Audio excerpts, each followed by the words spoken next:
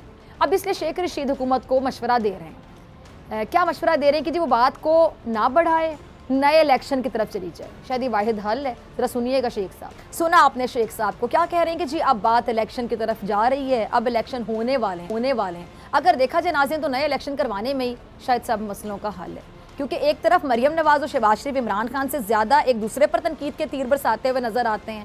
مریم نواز نے شہباز شریف کو ٹارگٹ کرتے ہوئے عمران خان کو کوٹ کرتے ہوئے کہا کہ عمران خان شہباز شریف کو چیری بلاسم اور بوٹ پالش کرنے والا کہتا ہے. یعنی مریم کو یہ کہنا تو نہیں چاہیے تھا نا, کیونکہ اس بات کی کوئی لاجک تھی ہی نہیں. اور اس لیے جو واقفان حال ہیں وہ کیا کہتے ہیں, ذرا یہ بھی سن لیں کہ در حقیقت وہ مریم یہ بات کہہ کر شہباز شریف کو نیچا دکھانا چاہتی تھی, اور شہباز شریف بھی اپنے خطاب میں حساب برابر کرتے ہوئے نواز شریف پر ڈھکے چھپے الفاظ میں تنقید کرتے ہوئے کہیں نظر آئے کہ جی امیر آدمی پاکستان سے باہر علاج کروانے چلا جاتا ہے.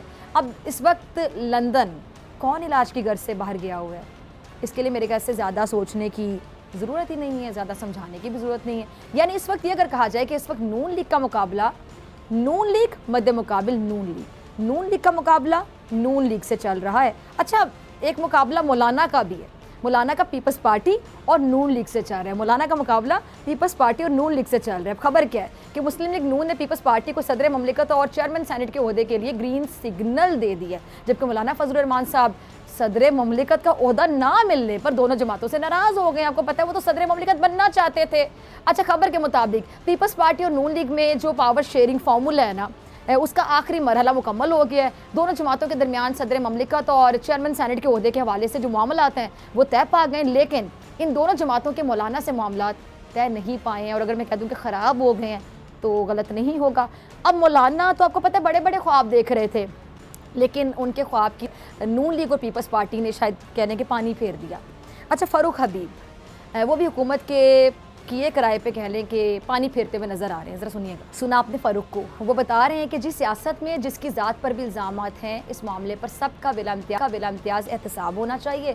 فورن فنڈنگ کا معاملہ ہو یا پھر کوئی اور ہو, لیکن ستم تو یہی ہے کہ احتساب ہوتا نہیں ہے بلکہ احتساب سوالیہ نشان بن جاتا ہے. اب خبریں ہیں کہ جی موجودہ حکومت میں نیب قوانین اور دیگر رولز میں تبدیلی کا فیصلہ کر رہی ہیں, جبکہ ہونا تو یہ چاہیے تھا کہ حکومت پہلے عوامی مسائل کے حل پر توجہ دیتی, لیکن ہمارا المیہ کہہ لیں کہ یہاں رہبر عوام سے پہلے اپنے مفادات کی حفاظت کی فکر کرتے رہتے ہیں. اچھا وہ فکر کرتے رہتے ہیں, وہ فکر ان کو ختم نہیں ہوتی, عوام کی فکر نہیں ہو رہی ہوتی, عوامی مطالبات پر کان نہیں دھرتے ہیں, جس کا خمیازہ بعد میں انہیں بھگتنا پڑتا ہے. اب بھی عوام کی طرف سے ایک ہی مطالبے کی بازگشت سنائی دے رہی ہے, اور وہ کیا, فوری الیکشن کا مطالبہ. کہ اگر حکومت کان نہ دھرے, اگر حکومت نے اس مطالبے پر کان نہ دھرے تو پھر مسائل حل نہیں ہونے والے, بلکہ بڑے بحران میں بدل سکتے ہیں, بہت بڑے بحران میں, کیونکہ عوامی مطالبوں سے گریز کا یہ رویہ اب نہیں چلے گا, اب ایسے نہیں چلے گا. سبسکرائب کریں اور بیل دبائیں تاکہ کوئی خبر رہ نہ جائے.